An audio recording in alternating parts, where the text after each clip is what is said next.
L'amour supporte tout. 1 Corinthiens 13, 7.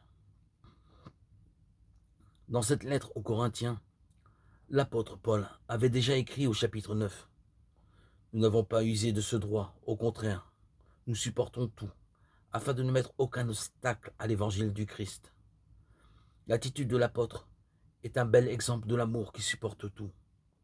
Paul avait le droit de manger et boire, comme tous les êtres humains. Il avait aussi le droit de se marier, comme les autres apôtres et les frères du Seigneur Jésus. Verset 5, Matthieu 13, 55. Comme chaque ouvrier dans la vigne du Seigneur, il avait le droit de ne pas travailler pour ses besoins quotidiens et de vivre de l'Évangile, verset 14. Or, justement, Paul ne voulait pas réclamer ce droit auprès des Corinthiens. Il préférait supporter tout pour ne pas mettre d'obstacle à l'Évangile. L'amour de l'apôtre désirait atteindre son but. C'est pourquoi il était prêt à renoncer à l'exercice de ses droits et à prendre tout sur lui pour l'avancement de l'Évangile.